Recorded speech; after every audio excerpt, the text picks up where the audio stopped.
Mensagens do coração de Deus para o seu coração. Momentos com Jesus.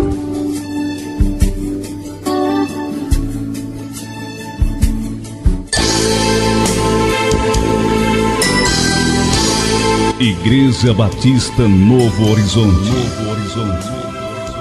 Um novo horizonte com Jesus em sua vida.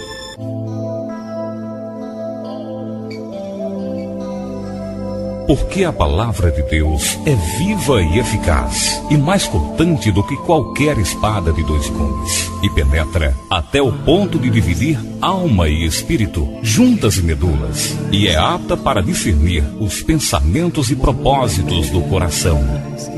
Vamos ouvir agora a mensagem da Bíblia.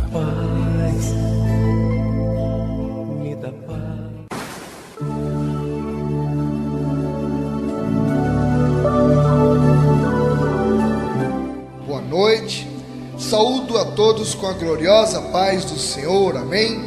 Vamos à mensagem da Bíblia.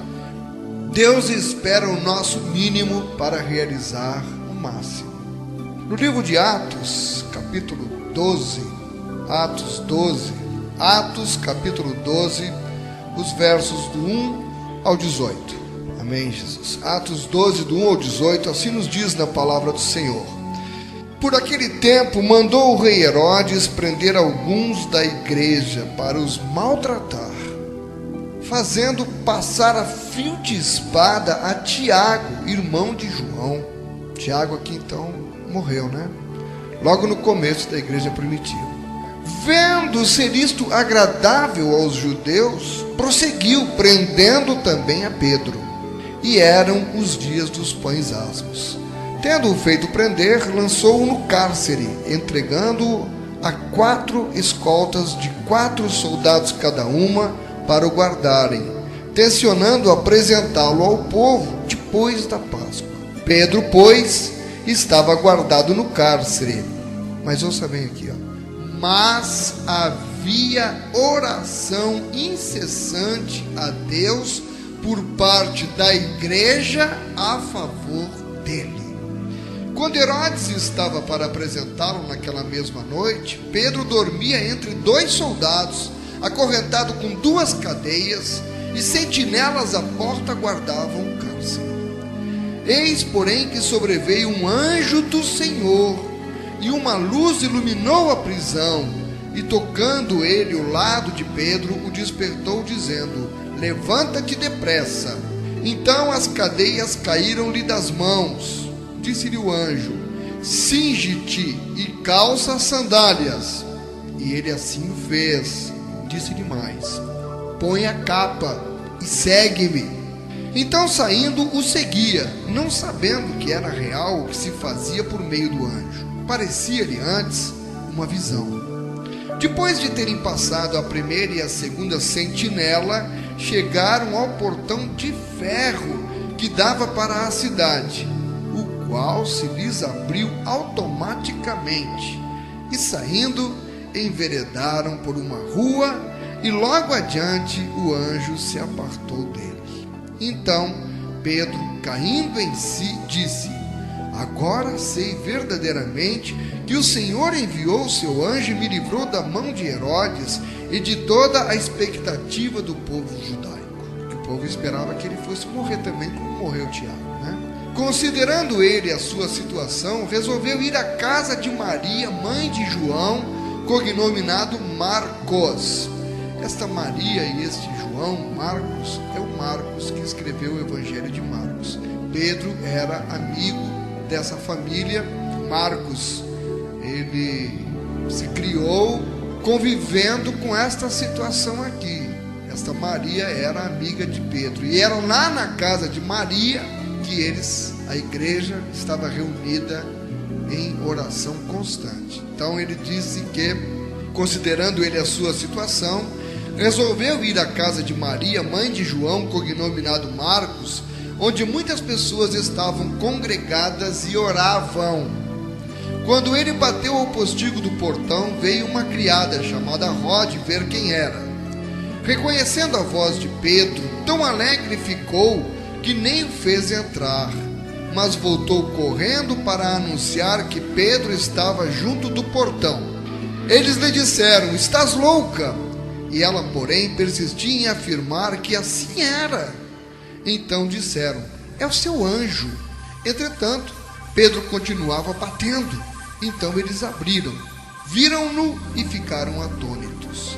Ele, porém, fazendo-lhes sinal com a mão para que se calassem, contou-lhes como o Senhor o tirara da prisão e acrescentou: anunciai isto a Tiago e a seus irmãos. Ele não sabia que Tiago já havia sido morto.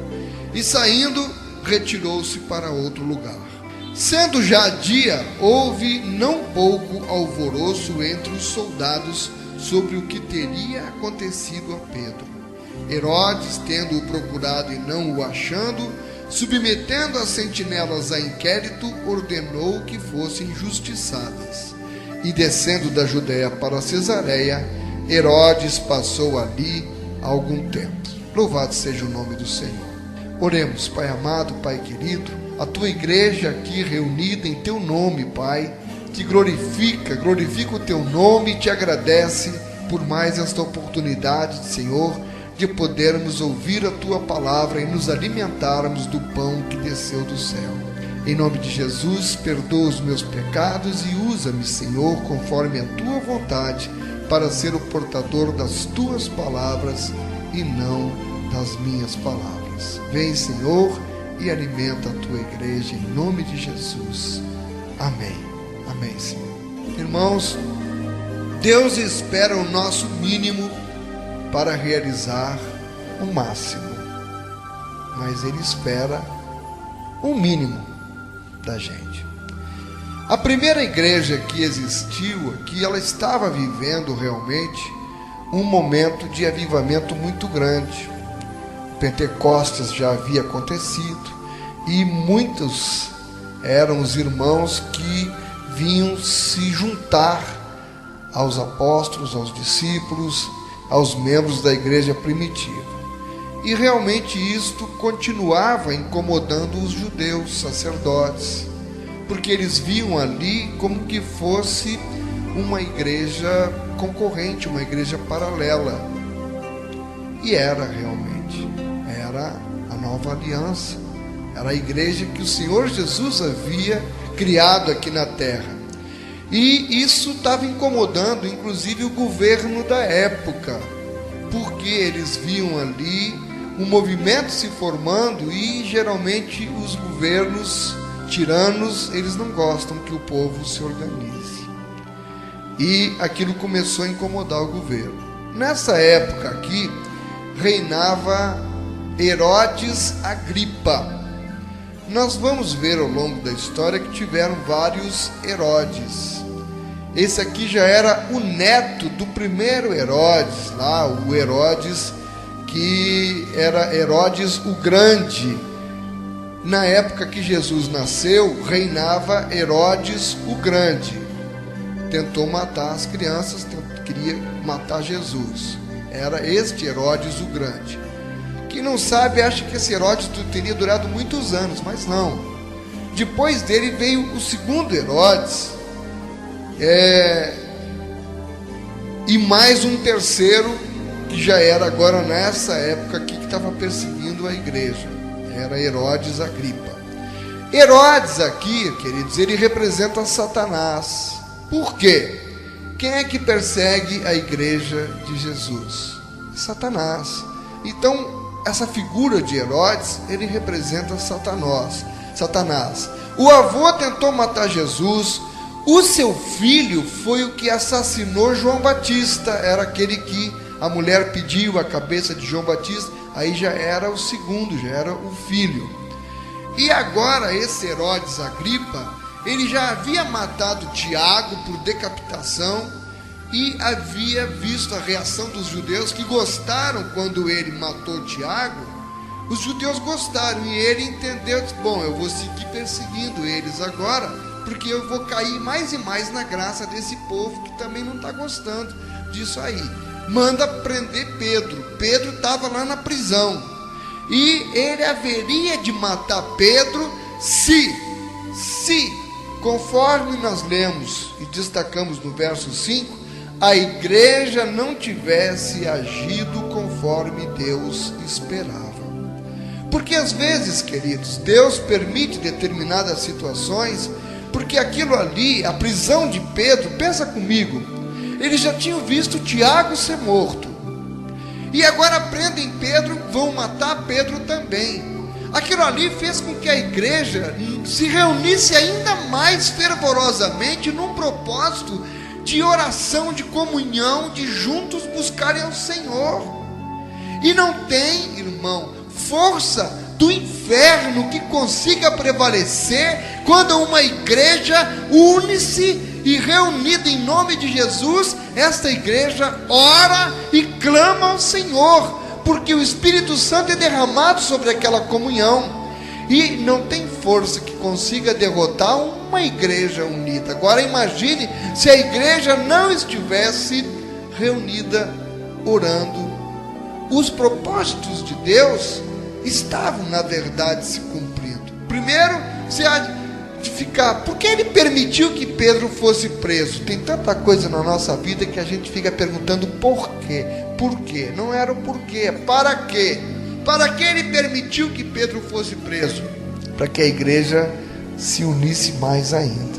Tantas coisas acontecem na nossa vida, e hoje, agora, quase um ano da abertura desta igreja, eu com tanta emoção ouço o testemunho que a irmã nos trouxe. Quase um ano, passamos momentos aqui difíceis em que o irmão vinha para cá, movido, a gente sabe por quem, para até ameaçar as pessoas que estavam no culto. As pessoas ficavam com medo. Quem estava aqui no começo lembra disso. Ele vinha tentar agredir a irmã aqui dentro da igreja. Vivíamos momentos aqui de angústia. Eu conversava com ele, ele lá conversava bem comigo, mas quando vinha na hora do culto, ele esquecia tudo que nós havíamos conversado. Mas Deus tinha um propósito naquilo. O que eu faço hoje, compreenderás amanhã. Hoje a gente olhando para trás, para essa caminhada aí de sofrimento da irmã, que também tem a ver com parte da vida desta igreja, isso, nós vemos que Deus permitia tudo aquilo. A sobrinha dela que entrou aqui, que assombrou as pessoas, tendo manifestações espirituais aqui terríveis, mas tudo isso um propósito. Hoje a gente está colhendo os frutos. Deus permitiu tudo aquilo para que o nome dele hoje pudesse estar sendo glorificado, e a gente mais uma vez sente a mão de Deus sobre esta pequena igreja aqui. Tanto as forças do inferno têm se levantado, porque ela sabe que Deus vai agir ainda muito mais através deste lugar, nas vidas das pessoas que vêm buscar nesta casa de oração. Elas vêm buscar a ajuda do Senhor. Isso é uma casa de oração, é um hospital, pequeno aos olhos dos homens, mas nós estamos vendo que ela tem sido grande aos olhos de Deus, e vai ser maior ainda, não porque é eu que estou aqui, porque eu não sou nada, é a igreja unida em oração que move o coração de Deus, como moveu nesta noite com Pedro. Pedro simplesmente estava na prisão, e a igreja reunida orava, intercedendo incessantemente por ele. Foi algo sobrenatural. No verso 6 nós lemos que na véspera, na noite que antecedeu ele ser apresentado ao povo, Pedro estava dormindo com duas correntes entre dois soldados, vigiado por guardas no portão da cadeia, quando de repente, no verso 7, o que acontece? O mover de Deus, o sobrenatural acontece. A igreja estava orando, no verso 5. No verso 7, em seguida, Deus já estava agindo em resposta às orações da igreja, para mostrar para aquela igreja: igreja, eu sou contigo, eu ouvi a oração, as forças do inferno não vão poder prevalecer contra os meus propósitos. Deus deu a resposta e enviou o seu anjo. O sobrenatural de Deus acontece quando, aleluia, a igreja ora. apareceu o anjo. O que é que o anjo fez? Preste bem atenção. Tinha coisas aqui que Pedro não podia fazer. O sobrenatural era aí que Deus agia. Mas tinha coisas que Pedro é quem tinha que fazer. Deus esperava que Pedro fizesse o mínimo para que Deus realizasse o máximo. Apareceu um anjo. O anjo acordou Pedro e disse para ele: aperte o cinto, amarre as sandálias, ponha a capa e vem comigo. Tinha coisas que Pedro tinha que fazer. Pedro tinha que acreditar. Pedro precisava confiar, acreditar que aquilo que estava acontecendo era o sobrenatural. E às vezes Deus está fazendo o sobrenatural na nossa vida, ou está querendo fazer, e nós não acreditamos. Pedro poderia, irmã de Gleide, ter ficado sentado sem acreditar.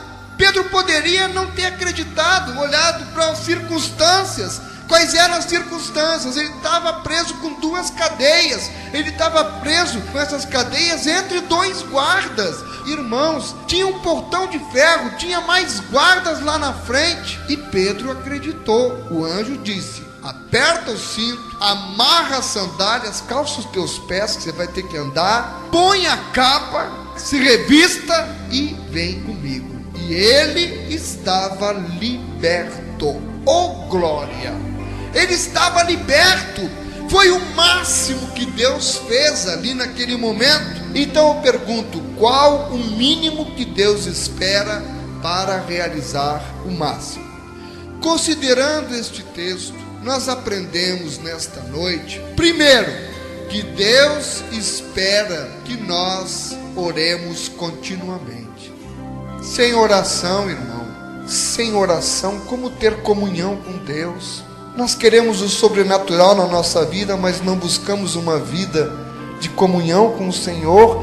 Às vezes a gente não tem mais força nem para orar, e aí vai esfriando na fé realmente. E andar com Deus, diz a música cantada por Kleber Lucas, mas é muito apropriada, é andar de fé em fé. Deus espera que nós oremos continuamente. O verso 5 informa que Pedro estava preso, que ele era vigiado, mas que a igreja continuava em oração fervorosa, em oração clamorosa por ele. Queridos, as vitórias da igreja, elas estão intimamente ligadas a uma vida de oração. No passado foi assim, e ainda hoje continua sendo, porque Deus não mudou e não muda jamais. Pedro somente foi liberto da prisão, e esse verso revela e deixa muito claro para mim aqui, por causa da oração da igreja. Foi a primeira coisa que ele disse ali. Mas a igreja orava por Pedro. Fica muito claro isso. E era o que Deus esperava. Vocês imaginam, conseguem imaginar, quando Pedro chega lá na casa dos irmãos que estavam orando, eles não acreditaram. A bênção era tão grande que nem eles mesmos acreditaram. Para Deus fazer o máximo, o mínimo esperado por Ele é que a sua igreja ore continuamente. E nós precisamos acreditar nisso. Nós precisamos aumentar o nosso movimento aqui na Igreja Batista Novo Horizonte de oração. Nós precisamos que a igreja entenda que sem oração nós não vamos a lugar nenhum. Porque nós às vezes queremos fazer as coisas pela nossa mão, pela nossa força, mas nós somos fracos. A gente só consegue que Deus faça alguma coisa, que Deus vai agir na vida da igreja se nós o buscarmos continuamente em oração. O sobrenatural de Deus só vai acontecer na nossa vida e na vida dessa igreja através do poder da oração. Por isso nós não abrimos mão. Quinta-feira é culto de oração. Por isso às vezes vem o desânimo para acabar com a tarde de oração, mas o irmão se levanta como irmã de igreja e diz: não desista, vamos continuar com a tarde de oração. E vamos, irmão, porque a oração é como uma usina em que Deus age através dessa usina da oração para abençoar a nossa vida. E a gente não pode desistir, se deixar levar pelo desânimo, porque não veio ninguém. Se tiver 2 pessoas, ele diz que estará no meio de nós. Então não vamos olhar para a quantidade. Se 2 pessoas estiverem aqui orando fervorosamente, Deus abençoa a igreja como um todo. E é no tempo, é o tempo de Deus. Não vamos desanimar não. Irmãos, eu também aprendo que o Senhor espera que nós façamos a nossa parte. É fundamental isso. Nós temos que fazer a nossa parte. Observe o verso 8. Aperte o cinto e amarre as sandálias, disse o anjo. E Pedro fez o que o anjo mandou. Deus enviou o anjo lá na prisão para libertar Pedro. Como eu disse, o anjo fez aquilo que lhe competia fazer. Competia ao anjo fazer o quê? Acordou Pedro. Pedro foi acordado, desperto pelo anjo. O anjo fez o que mais? Ele soltou as correntes dos pés e das mãos de Pedro e ele abriu o portão para Pedro passar. Quando Deus quer, irmão, Ele coloca portão eletrônico quando nem pensava em criar portão eletrônico. O portão se abriu, que nem se tivesse o controle remoto, né? Hoje tem. 2000 anos antes, Deus já tinha criado um portão eletrônico aqui, ó, puf, e abriu o portão da prisão para Pedro sair. E fechou os olhos dos guardas, deu um sono profundo que ninguém viu nada, não escutou barulho de corrente, não escutou barulho de portão abrindo, não escutou nada. Aqueles homens ficaram ali, ó, sem ver nada. Mas teve um momento que o anjo disse para Pedro: agora faz a tua parte. Eu já soltei as correntes, dei um sono nos guardas, eu já abri o portão, agora você tem que fazer a sua parte. Levanta-te, calça as sandálias, pega a tua capa e mais, vem comigo. Porque tem vezes que a gente até se prepara, mas não dá um passo, não sai de casa. Pensa que eu vou para o culto hoje, se prepara, passa o dia se preparando, separa a Bíblia, deixa lá. Na hora de sair, não vou, fica. E Deus está querendo fazer o sobrenatural e você não faz a tua parte. Pedro poderia ter ficado com medo. Não vou sair, os caras vão atirar em mim, eu vou morrer. Mas não, Pedro fez a parte dele, irmão, isso é importante. Ele podia não ter feito, mas ele fez. Deus tinha feito a parte dele através do anjo que foi enviado. Mas se Pedro não fizesse a parte dele, ele ficaria lá na prisão. E sabe o que teria acontecido? Ele teria sido morto na manhã seguinte. A oportunidade tinha sido dada para ele e ele não desperdiçou. Você tem aproveitado as oportunidades que Deus tem te dado? Naamã, chefe do exército da Síria, ele sofria de lepra. E para ser curado, Naamã teve que fazer a parte dele, mergulhar no Rio Jordão 7 vezes. Ele não estava querendo fazer não, ele achou que aquilo era besteira, que era ridículo. Ele queria ir embora, ia embora com a lepra.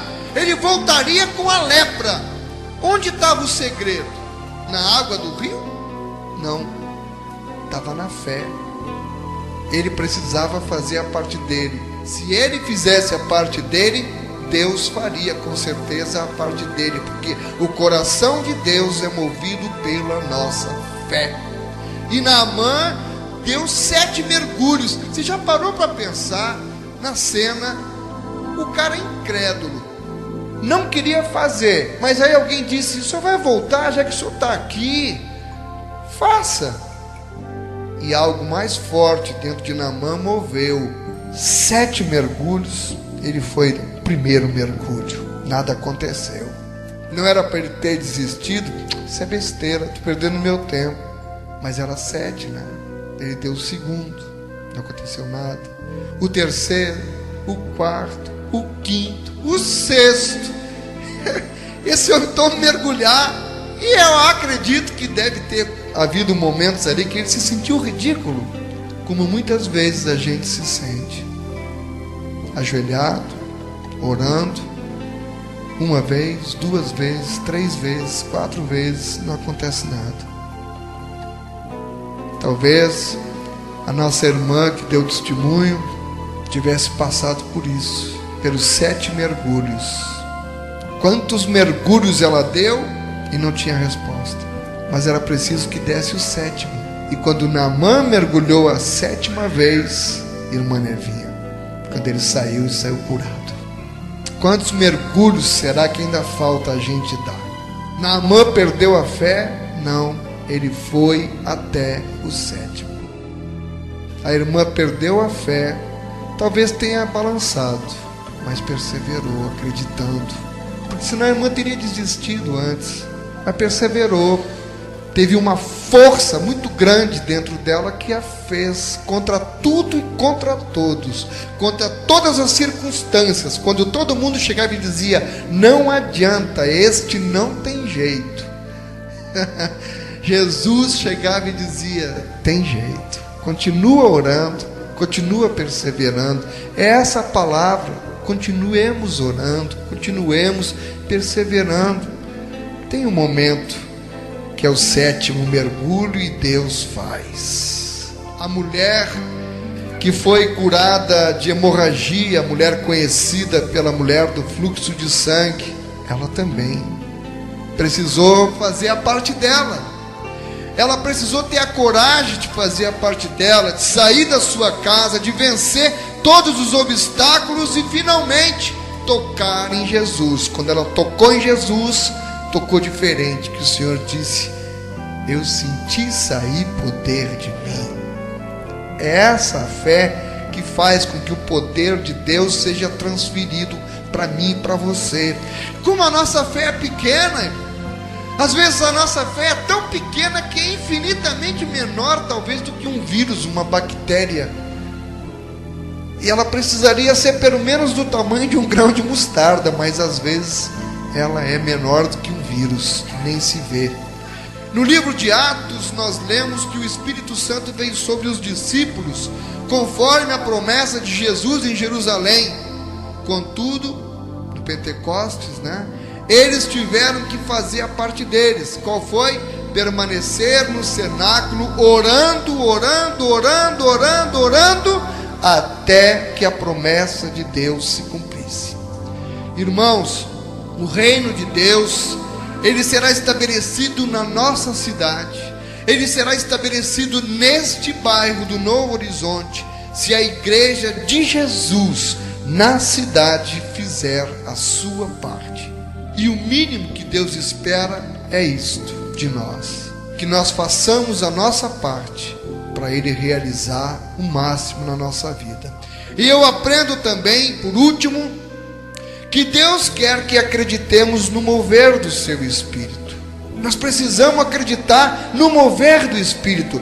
Nos versos do 13 ao 17, nós vamos ler o quê?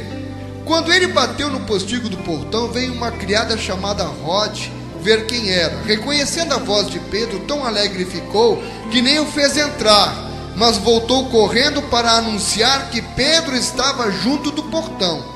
O mover de Deus havia acontecido, o sobrenatural de Deus havia acontecido, e ele estava lá, na frente da casa, e a Rode deixou ele lá, tão atônita ficou que deixou ele batendo, ela não abriu a porta, ela voltou correndo para dizer: olha, Pedro está aí, porque aquela mulher certamente estava ouvindo as orações, ela estava vendo que as pessoas estavam orando, e ela não acreditou que a resposta tivesse sido imediata. Bateram na porta, ela disse: quem é? É Pedro.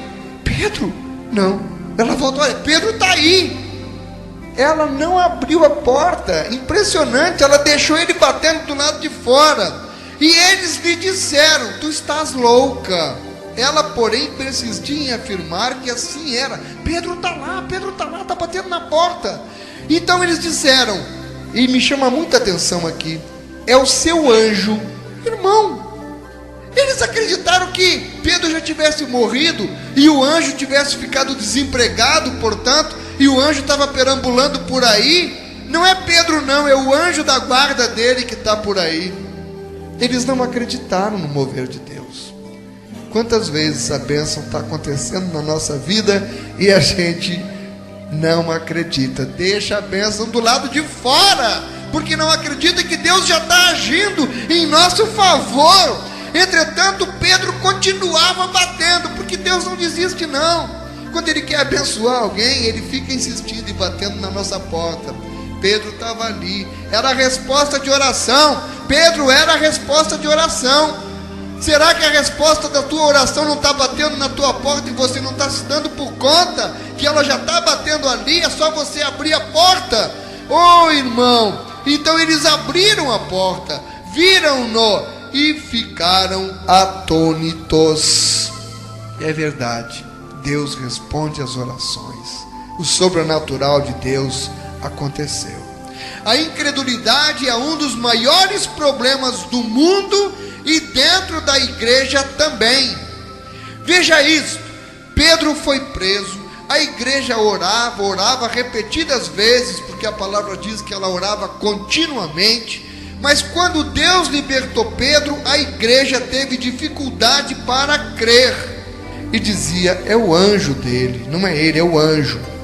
Mas a Bíblia ensina que se nós buscarmos a Deus corretamente, Ele nos ouvirá e nos atenderá prontamente. Não diz isso? A Bíblia diz isso. Buscar-me-eis e me achareis quando me buscardes de todo o vosso coração. Irmãos, o profeta Isaías, em 59:1 de Isaías, ele declarou isto: eis que a mão do Senhor não está encolhida para que não possa salvar, e nem o seu ouvido agravado para não poder ouvir. Aleluia! A mão está estendida, o ouvido está aberto. O que é que falta? Que a gente faça a nossa parte, que a gente o busque. Ele está pronto a atender, eu creio assim. Se crermos, veremos a glória de Deus em nossa vida, em nosso ministério, em nossa igreja, em nossa família, em nossa comunidade, na cidade que a gente vive, no mundo que a gente vive. Se a gente crer, a gente vai ver a glória de Deus. Queridos, qual o mínimo que Deus espera para realizar o máximo? Pelo que nós aprendemos nesta noite, o mínimo que Deus quer de nós é que, primeiro, que nós oremos continuamente. Segundo, que nós façamos a nossa parte. Terceiro, que nós acreditemos no mover de Deus. Irmãos, o máximo de Deus na nossa vida e ministérios depende de uma vida de oração, depende de uma vida de trabalho, depende de uma vida inteira de fé. Bem, quanto a mim, eu quero o máximo de Deus na minha vida. E você, tem feito pelo menos o seu mínimo? Que Deus aplique a porção da sua palavra em nossos corações e nos dê vitória. Se crermos, veremos a glória de Deus. Você crê nisso? Deus abençoe a igreja. Igreja Batista Novo Horizonte. Um novo horizonte com Jesus em sua vida. Um homem simples, apaixonado por uma obra, uma missão, perdoar meus pecados. Fui constrangido por tanto amor. Ele não se importou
Programa Momentos com Jesus.